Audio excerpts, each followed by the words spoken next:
हम यहाँ पर आइजक न्यूटन की तस्वीर देख सकते हैं। आइजक न्यूटन एक बहुत ही प्रसिद्ध ब्रिटिश गणितज्ञ एवं फिजिसिस्ट यानी कि भौतिक शास्त्री थे।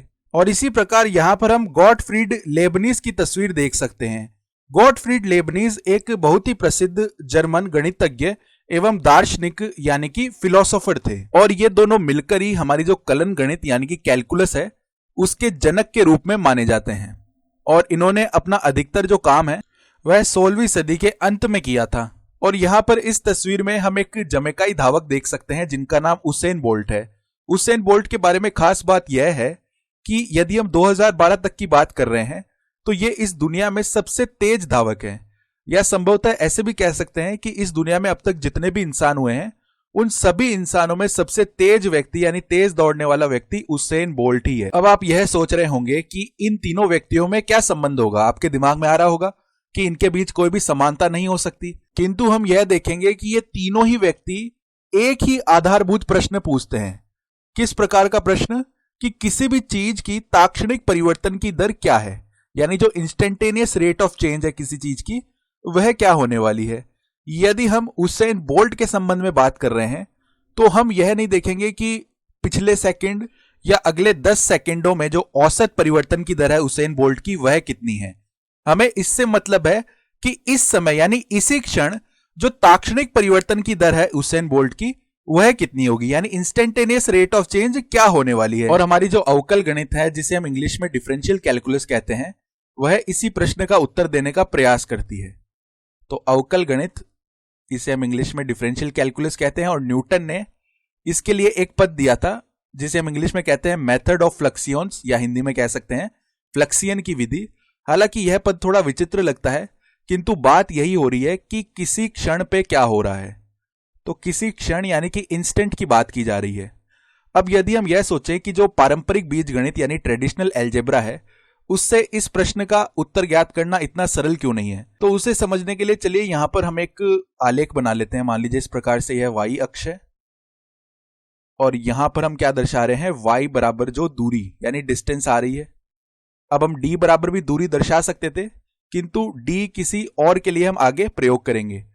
और इसी प्रकार मान लीजिए यहां पर ये x अक्ष है और यहां पर x बराबर हम समय यानी कि टाइम दर्शा रहे हैं। हालांकि इसे हम t से भी दर्शा सकते थे किंतु मान लीजिए एक बार इसे हम x से दर्शा रहे हैं। अब यदि हम उसेन बोल्ट की दूरी समय के फलन के रूप में आलेखित करना चाहें तो यहां पर देखिए जब समय 0 है तब उसेन बोल्ट कहीं नहीं गए हैं। मान लीजिए यहां पर है इस प्रकार से, और हम जानते हैं कि यह जो शख्स है उसेन बोल्ट इनमें इतनी क्षमता है कि 9.58 सेकंड में ये 100 मीटर तक दौड़ सकते हैं। तो यहां पर चलिए अब हम दर्शा लेते हैं कि जब समय हो रहा होगा 9.58 मान लीजिए सेकंड में है, तब उसेन बोल्ट की जो दूरी है वह कितनी हो जाएगी, 100 मीटर। तो मान लीजिए इस प्रकार से यहां पर यह 100 मीटर आ रहा होगा।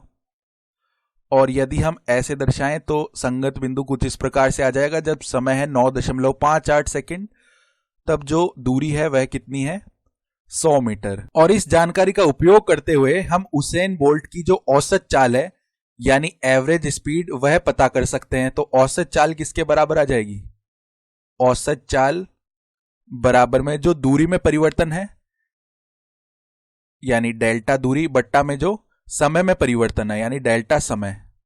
और यदि चरों के रूप में इसे लिखना चाहें तो दूरी में परिवर्तन हो जाएगा डेल्टा वाई बट्टा समय में जो परिवर्तन है वह हो जाएगा डेल्टा एक्स।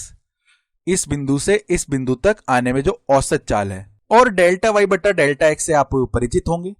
सामान्य बीजगणित यानी बेसिक एल्जेब्रा में हमने देखा था कि डेल्टा वाई बट्टा डेल्टा एक्स किसे दर्शाता है, दो बिंदुओं के मध्य जो प्रवणता यानी कि स्लोप आ रही होती है यह उसी को दर्शाता है। तो यदि हम इन दोनों बिंदुओं को जोड़ने वाली इस प्रकार से यह रेखा बना लें तो इस रेखा की जो प्रवणता है वह ही डेल्टा वाई बट्टा डेल्टा एक्स आएगी।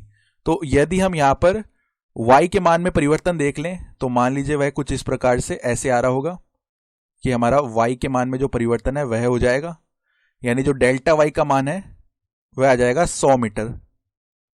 और जो x के मान में परिवर्तन है यानी जो समय में परिवर्तन हो रहा है वह कुछ इस प्रकार से ये आ जाने वाला है। और जो डेल्टा x का मान है वह कितना हो जाएगा, 9.58 सेकंड। तो हम इसका मान लिख सकते हैं यह किसके बराबर आ जाएगा, डेल्टा वाई का मान 100 मीटर बट्टा में डेल्टा एक्स का मान है 9.58 सेकंड। अब ये जो प्रवणता है यहां पर यह किसे बताती है, इन दोनों बिंदुओं के बीच जो परिवर्तन की औसत दर है यानी एवरेज रेट ऑफ चेंज है, यह उसे ही बता रही होती है। और यदि हम इकाइयों पर गौर करें तो मीटर प्रति सेकंड यह हमारी चाल यानी कि स्पीड की इकाई बन जाएगी।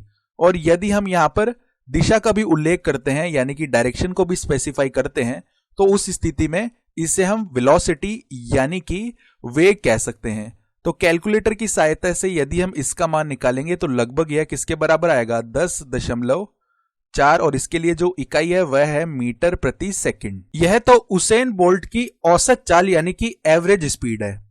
अब यदि हम बात करते हैं कि जो औसत चाल है वह ताक्षणिक चाल यानी किसी विशेष क्षण पर जो चाल आ रही होगी उससे किस प्रकार भिन्न होगी, तो चलिए उससे पहले हम यह देख लेते हैं कि 1 घंटे के हिसाब से उसेन बोल्ट कितने मीटर दौड़ेंगे। तो यह राशि देख लेते हैं 1 घंटे के हिसाब से कितनी बड़ी होगी। हम जानते हैं 1 घंटे में 3600 सेकंड होते हैं। तो यदि हमें यह पता करना है कि 1 घंटे में उसेन बोल्ट कितने मीटर दौड़ लेंगे तो हमें यहां पर इसका जो ठीक ठीक मान आ रहा है, क्योंकि यहां पे हमने इसका लगभग मान लिखा है, इसका जो ठीक ठीक मान आ रहा होगा उसको हमें 3600 से गुणा करना पड़ेगा, तब जाके हमें पता चल जाएगा कि 1 घंटे में उसेन बोल्ट कितने मीटर दौड़ते हैं। तो इसके ठीक ठीक मान को यदि हम कैलकुलेटर की सहायता से 3600 से गुणा करेंगे तो हमें परिणाम में क्या मिल जाएगा, लगभग 37,578 मीटर मिलेंगे। और हम जानते हैं कि 1 माइल यानी कि 1 मील में लगभग 1600 मीटर होते हैं। तो यदि हम 37,578 मीटर जो लगभग आ रहे थे उनमें 1600 का भाग लगा देंगे तो हमें यहां पर लगभग जो मान है कितना मिल जाएगा, 23.5। और अब यह किस में बदल जाएगा, मील प्रति घंटा, मील प्रति घंटा में बदल गया है। यदि इस चाल को हम कार के सापेक्ष देखते हैं तो हो सकता है कि हमें लगे कि यह इतनी ज्यादा चाल भी नहीं है, किंतु इस चाल को यदि मैं मेरे सापेक्ष देखूंगा तो यह बहुत ही अधिक चाल है। तो चलिए अब यह समझते हैं कि औसत चाल जो है वह ताक्षणिक चाल से किस प्रकार भिन्न है। तो यदि हम समय के साथ जो दूरी में परिवर्तन हो रहा है उसके संभावित आलेख पर विचार करते हैं तो सर्वप्रथम कल्पना कीजिए कि हम इस बिंदु की बात कर रहे हैं और दौड़ अभी अभी प्रारंभ हुई है। तो बंदूक की गोली अभी अभी चली है तो हम कह सकते हैं उसेन बोल्ट दौड़ना प्रारंभ करेंगे। तो ऐसा तो होगा नहीं कि दौड़ना प्रारंभ करते ही इनकी जो चाल है वह 23.5 मील प्रति घंटा हो जाएगी। शुरू में क्या होगा कि जो प्रवणता है वह धीरे धीरे बढ़ेगी।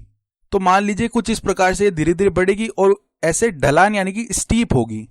तो हम कह सकते हैं कि जो वक्र है समय के सापेक्ष दूरी में परिवर्तन का वक्र कुछ इस प्रकार से बन जाने वाला है। यानी यहां पर प्रवणता ऐसे धीरे धीरे बढ़ रही है और एक बिंदु के पश्चात यहां पर जैसे त्वरण हो रहा था यानी एक्सेलरेशन हो रहा था तो ऐसे चाल बढ़ रही थी, प्रवणता बढ़ रही थी। अब एक बिंदु के पश्चात उसेन बोल्ट थकना प्रारंभ करेंगे। तो जैसे जैसे ये थकेंगे तो जो चाल है वह धीरे धीरे कम होती जाएगी। तो ये इस प्रकार से यह वक्र आ रहा होगा। हम क्या कह सकते हैं कि जो औसत चाल है वह भले ही 23.5 मील प्रति घंटा है, किंतु जो ताक्षणिक चाल है वह हर बिंदु पर ऐसे अलग अलग आ रही होगी। और हम कह सकते हैं कि जो औसत चाल है यह इन दोनों बिंदुओं के बीच जो परिवर्तन की औसत दर है उसे दर्शा रही होगी। और यदि उसेन बोल्ट की अधिकतम ताक्षणिक चाल की बात की जाए तो वह करीब 30 मील प्रति घंटा आती है, जो कि उसेन बोल्ट की औसत चाल से काफी ज्यादा है। तो यदि हम प्रवणता देखते हैं किस प्रकार से बढ़ रही है तो देखिए यहां पर इस प्रकार से धीरे धीरे प्रवणता बढ़ती है, यहां पर तो ऐसे धीरे धीरे बढ़ रही है। अब उसके पश्चात यहां पर क्या हो रही है, अधिकतम हो जाती है, यानी यहां पर ही जरूर 30 मील प्रति घंटा हो रही होगी। और उसके पश्चात यह जो प्रवणता है यानी जो दूरी में परिवर्तन की दर है यह धीरे धीरे ऐसे कम होना प्रारंभ हो जाती है। और यहां पर यह कम हो रही है तभी जो इनका औसत है वह अधिकतम से कम आ रहा है, यानी 23.5 मील प्रति घंटा से कम आ रहा है।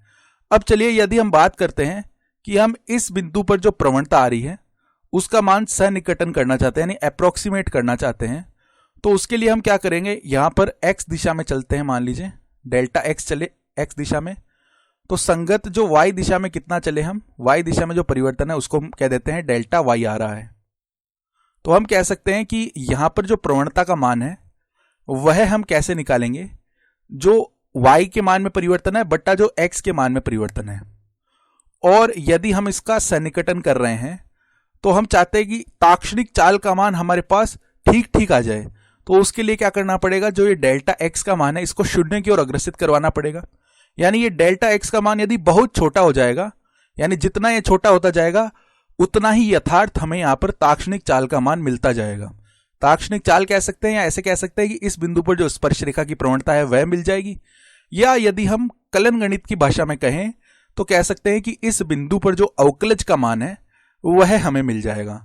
तो वह हमें कैसे मिल रहा होगा, हम यहां पर सीमा लगा लेते हैं। डेल्टा एक्स का जो मान है वह शून्य की ओर अग्रसित कर रहा होगा, तो यहां पर यह शून्य की ओर अग्रसित कर रहा है, और डेल्टा वाई बट्टा में डेल्टा एक्स, तो यही इस बिंदु पर अवकलज का मान आ गया है जिसे हम डेरिवेटिव कहते हैं। तो यहां पर हम लिख सकते हैं अवकलज, और अवकलज को हम किस प्रकार से दर्शाते हैं, इसको हम दर्शा सकते हैं dy बट्टा में dx, इस प्रकार से इसको दर्शाया जा सकता है। अब आप कहेंगे कि यह जो शब्द अवकल यानी कि डिफरेंशियल, इसका इनसे क्या संबंध है, तो हम कह सकते हैं कि ये जो dy है यह भी एक अवकल है और ये जो dx है यह भी एक अवकल है।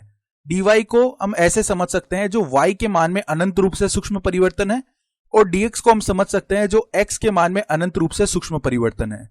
तो यदि हम dy बट्टा dx की बात कर रहे हैं, यानी y के मान में अनंत रूप से सूक्ष्म परिवर्तन बट्टा x के मान में अनंत रूप से सूक्ष्म परिवर्तन, तो यह हमें क्या बताएगा, उस क्षण पर जो यहां पर हम कह सकते हैं ताक्षणिक प्रवणता है, या इस स्थिति के लिए कह सकते हैं जो ताक्षणिक चाल का मान है उस क्षण पर, वह हमें यह दे देगा। और देखिए यहां पर ये जो डेल्टा x का मान है इसको हम सीधा 0 तो रख नहीं सकते हैं, क्योंकि यदि हम इसको 0 रख देंगे तो हमें ऐसा मान मिलेगा जो कि परिभाषित नहीं होगा। तो हम यहां पर सीमा लेकर डेल्टा x को शून्य की ओर अग्रसित करवाते हैं, और इसके बारे में हम आने वाली कुछ और वीडियोस में अच्छे से समझेंगे।